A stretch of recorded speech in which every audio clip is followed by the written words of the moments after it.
Part A. Directions.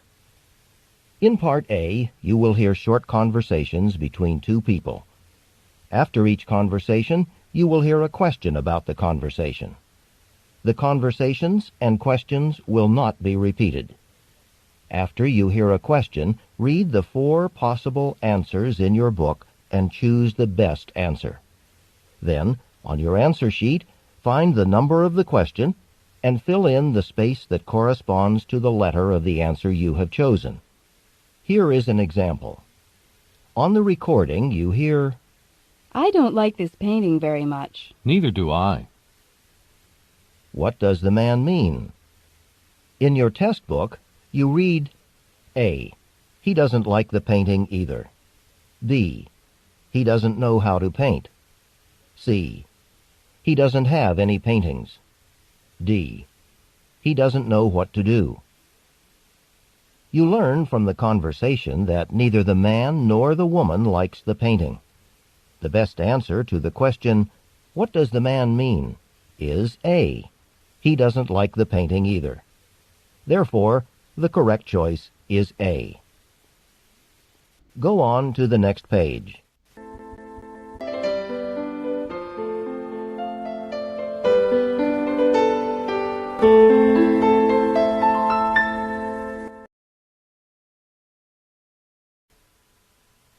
Number 1. Do you want to go on a trip with us to Florida this spring? It'll cost about $300 a person. $300? Do you think I just inherited a fortune? What can be inferred about the man?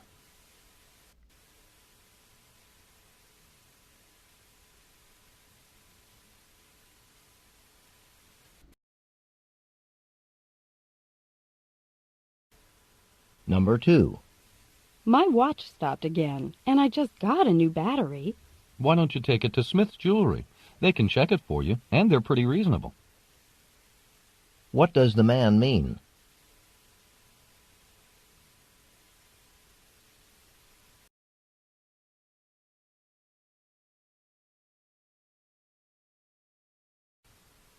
Number 3. We're going to change our meeting from Monday to Tuesday. It's all the same to me. What does the man mean?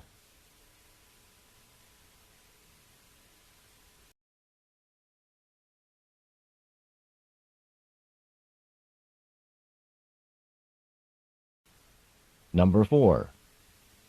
We plan to go to the beach after class. Want to come? I'd love to, but Professor Jones wants to speak with me. What will the woman probably do?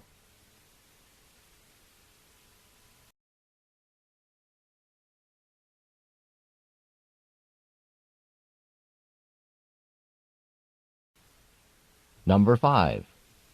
Janet sounded worried about her grades. But she's getting A's and B's, isn't she? What does the man imply about Janet?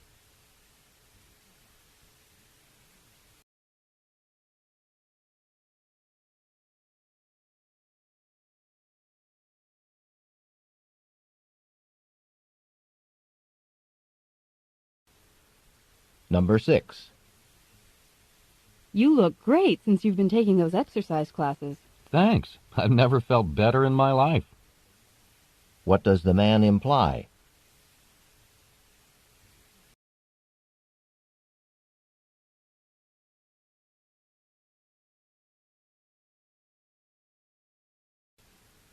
Number 7. I had a hard time getting through this novel. I know how you feel. Who can remember the names of 35 different characters? What does the woman imply?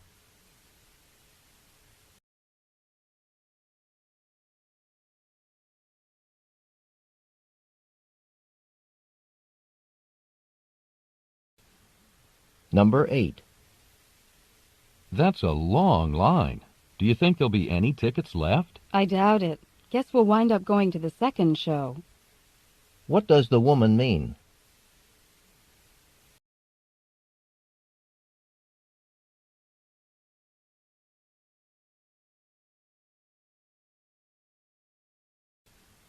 Number 9. This course is much too hard for me. Sorry you decided to take it, huh? What does the man ask the woman?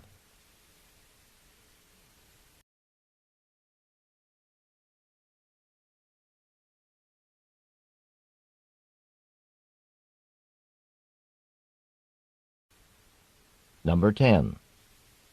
Are you going home for winter vacation? I've agreed to stay on here as a research assistant. What can be inferred about the woman?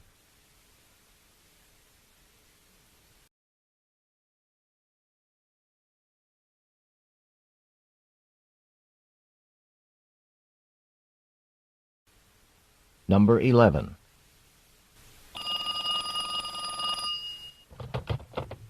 Hello? Hello, this is Dr. Gray's office. We're calling to remind you of your 4:15 appointment for your annual checkup tomorrow. Oh, thanks. It's a good thing you called. I thought it was 4:15 today. What does the man mean?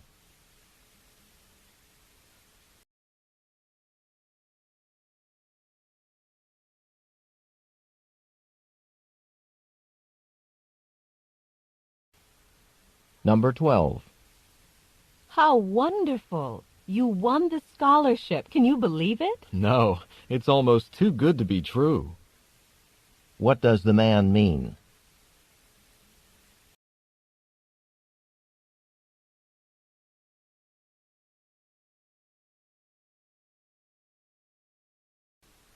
Number 13. Excuse me, Professor Davidson, but I was hoping to talk to you about my class project for economics. I have a class in a few minutes. Why don't you come and see me during office hours tomorrow? When will the woman discuss her project with Professor Davidson?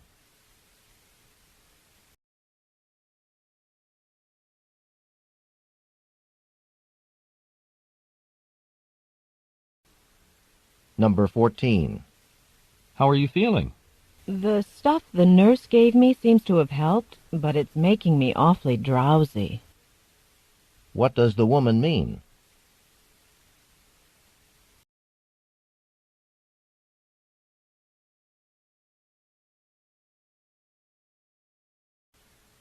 Number 15. Bill Smith has volunteered to write a summary of the proposals we've agreed on. Will I have a chance to review it? What does the woman want to know?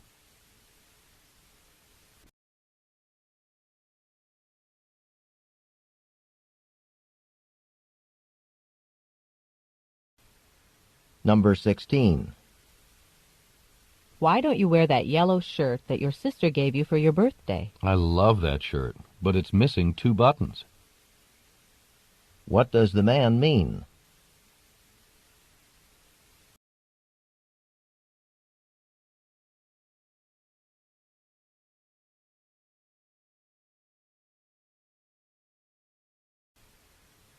Number 17.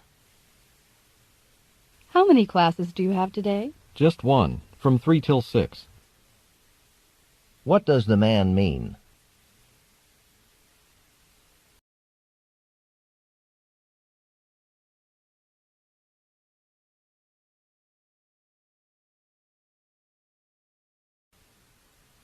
Number 18. Our football team didn't play very well. That's true, but at least we won the game. What does the man mean?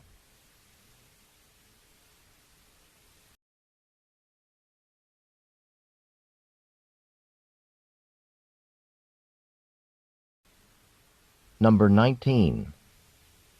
This has been an unusually cool summer. Uh-huh. I actually had to get out my wool sweaters in August. What does the woman imply?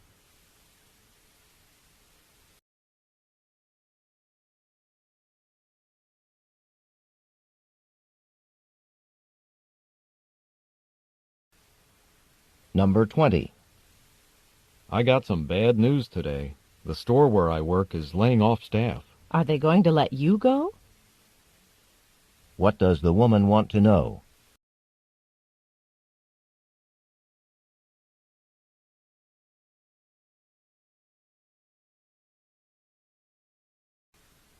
Number 21.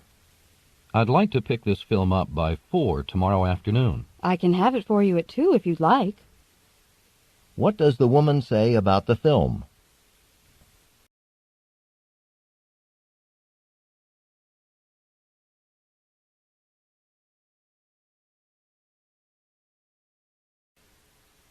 Number 22. I talked to Philip today, and he said he'd be coming to the party. Oh, so he can come after all. What can be inferred about Philip?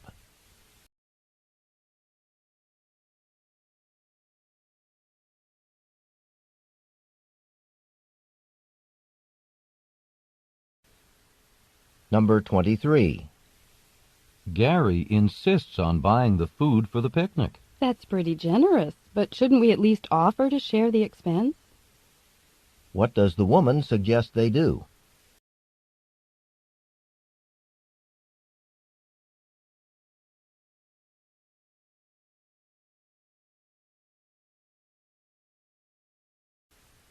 Number 24.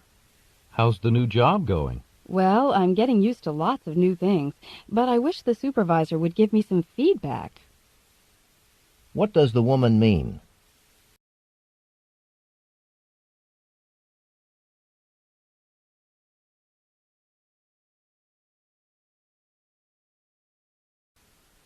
Number 25. Did Linda ever finish that introductory chapter? I'm not sure. She spent hours on end rewriting it. What does the man imply about Linda?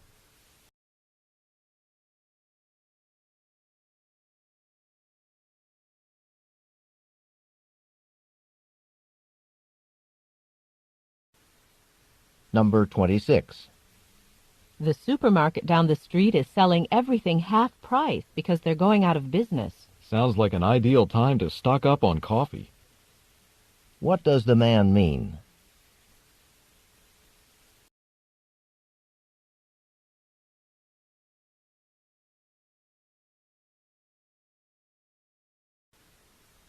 Number 27. Have you heard anything about the new professor? Just that she's no pushover. What does the man say about the professor?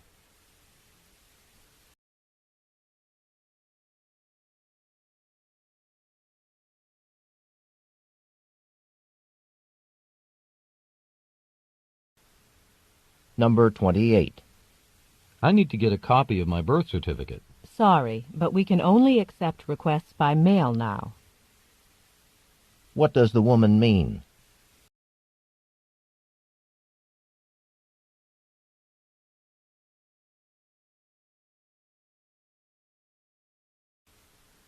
Number 29. When's the earliest flight from Washington to New York? There's a shuttle at 6, and if that's full, there's another at 7. What does the man mean?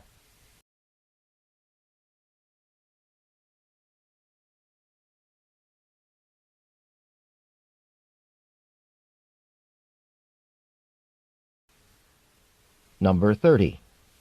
How'd you like to help me plan the refreshments for the astronomy club meeting tomorrow night? Sure. Let's be careful not to overdo it, though. Last time we had enough for 3 clubs put together. What does the woman mean?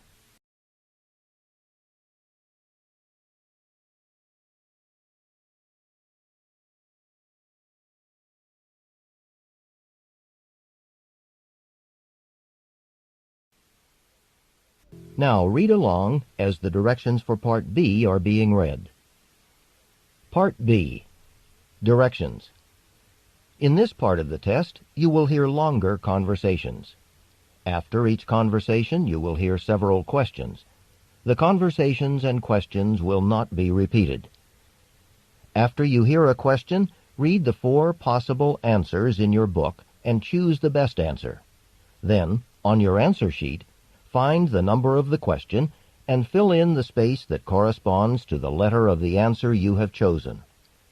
Remember, you should not take notes or write in your book. Go on to the next page.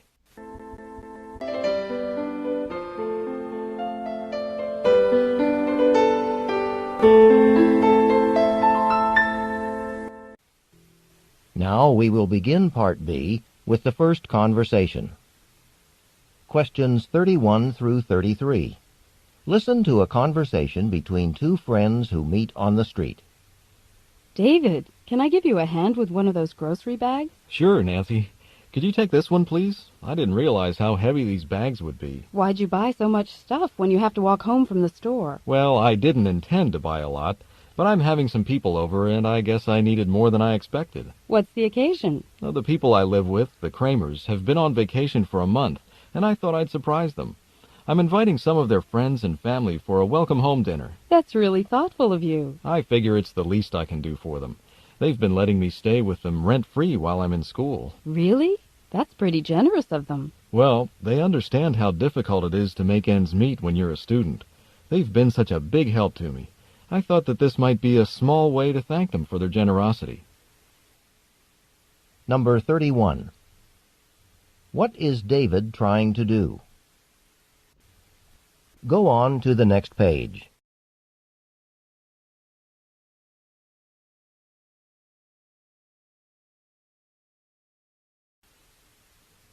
Number 32. Why did David think he wouldn't have a problem? Go on to the next page.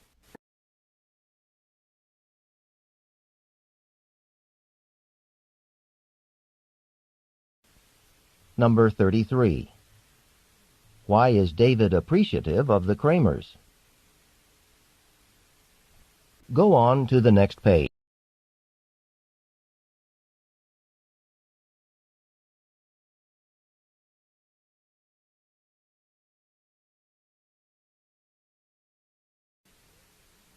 Questions 34 through 37. Listen to a conversation between two friends. Hey, how was your trip? Wonderful. I spent most of my time at the art museum. I especially liked the new wing. I was amazed to hear the guide explain all the problems they had building it. Right. I just read an article that went on and on about the cost. $90 million total, I think. Yeah, the guide mentioned that. You could see they spared no expense. It looked really unusual, at least from what I saw in the picture. It is. The basic design is two triangles. In fact, there are triangles all over. The paving stones in the courtyard, the skylights, and even a lot of the sculptures. One sculpture is a mobile.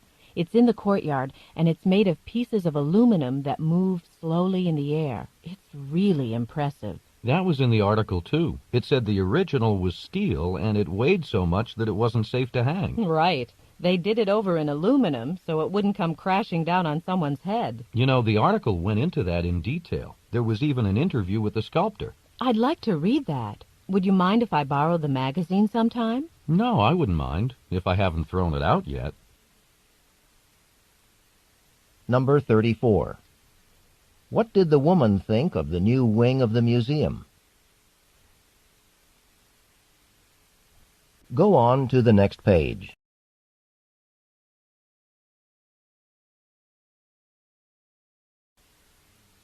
Number 35. How had the man learned about the museum?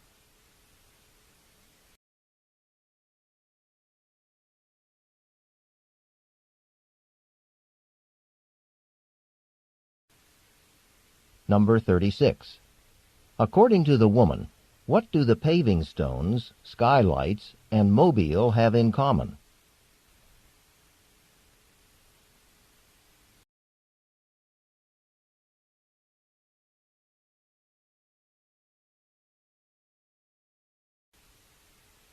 Number 37. What was the problem with the original mobile?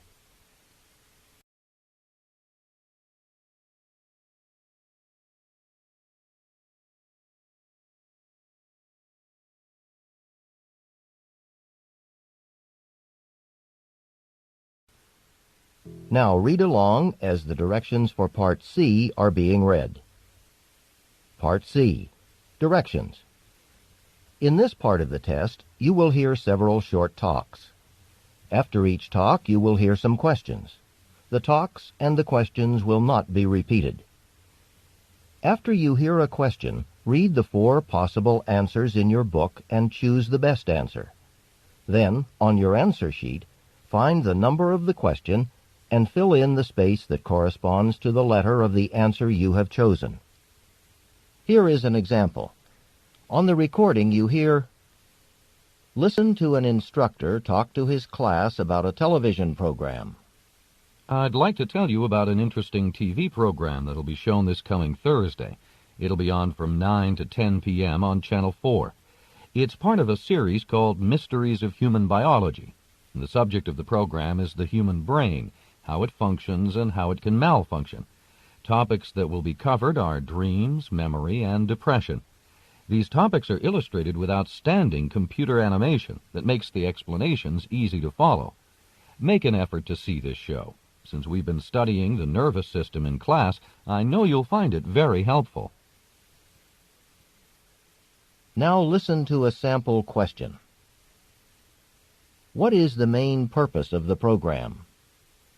In your test book, you read, A, to demonstrate the latest use of computer graphics. B, to discuss the possibility of an economic depression. C, to explain the workings of the brain. D, to dramatize a famous mystery story. The best answer to the question, "What is the main purpose of the program?" is C, to explain the workings of the brain. Therefore, the correct choice is C. Now listen to another sample question. Why does the speaker recommend watching the program? In your test book, you read, A, it is required of all science majors. B, it will never be shown again. C, it can help viewers improve their memory skills. D, it will help with coursework. The best answer to the question, why does the speaker recommend watching the program, is D, it will help with coursework. Therefore, the correct choice is D. Remember, you should not take notes or write in your book. Go on to the next page.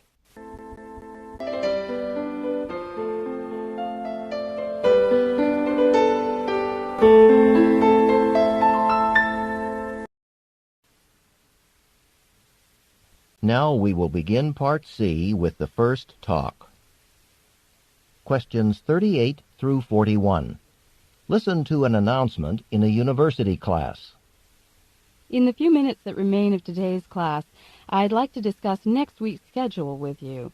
Because I'm presenting a paper at a conference in Detroit on Thursday, I won't be here for either Wednesday's or Friday's class. I will, however, be here for Mondays. Next Friday, a week from today, is the midterm exam, marking the halfway point in the semester. Professor Andrews has agreed to administer the exam. In place of the usual Wednesday class, I've arranged an optional review session. Since it is optional, attendance will not be taken. However, attending the class would be a good idea for those worried about the midterm. So remember, optional class next Wednesday, midterm Friday. Number 38. What is the purpose of the talk?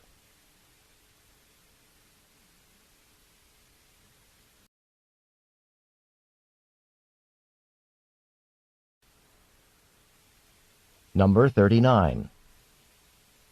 At what point during the semester does this talk take place?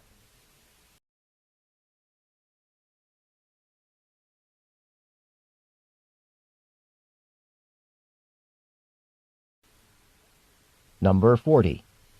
What did Professor Andrews agree to do?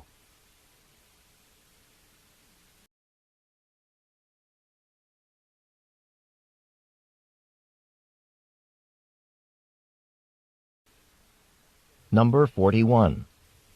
What will occur at next Wednesday's class time?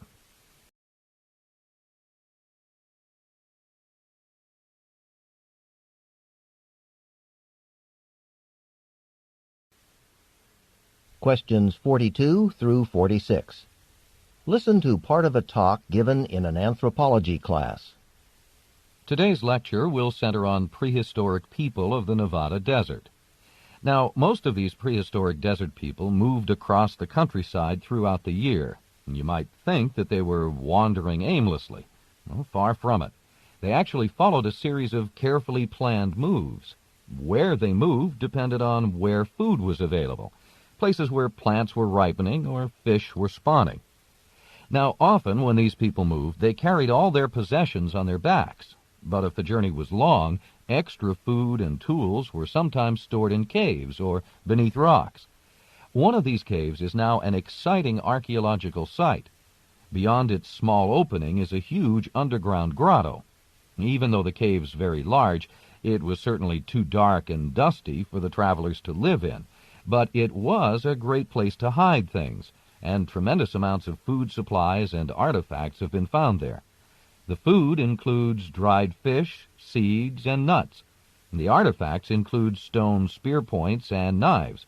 The spear points are actually rather small. Here's a picture of some that were found.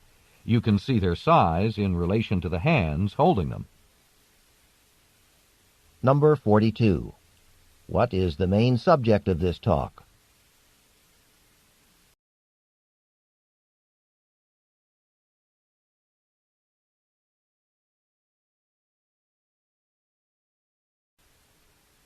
Number 43. What point does the speaker make about the prehistoric people of the Nevada desert?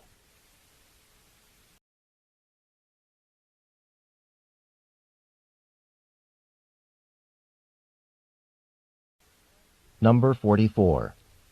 Why didn't people live in the cave described by the speaker?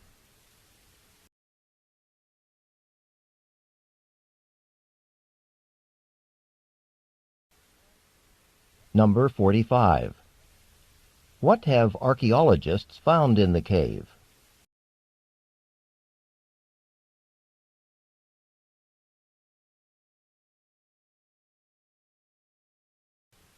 Number 46. Why does the speaker show a photo to the class?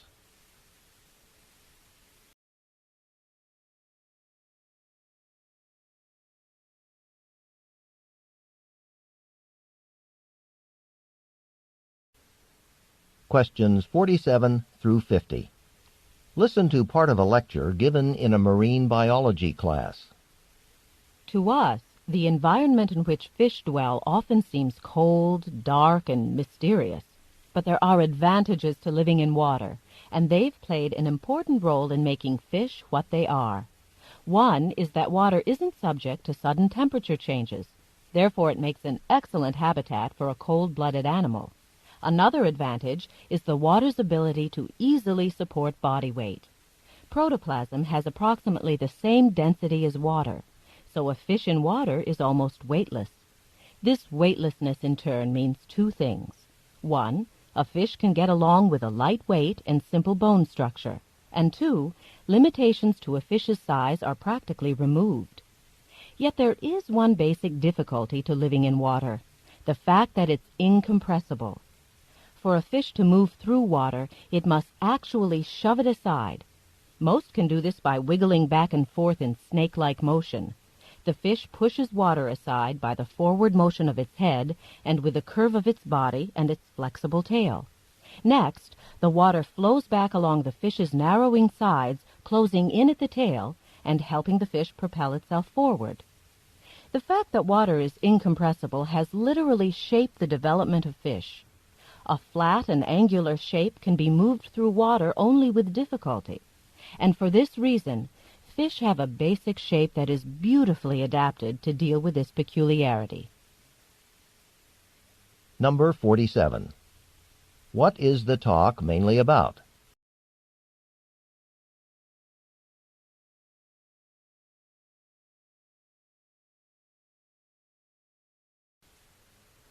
Number 48.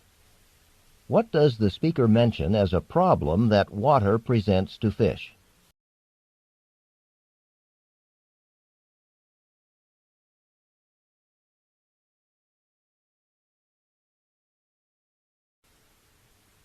Number 49.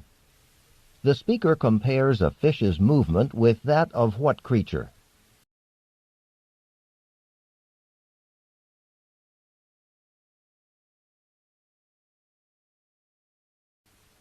Number 50. What aspect of a fish does the speaker discuss in the most detail?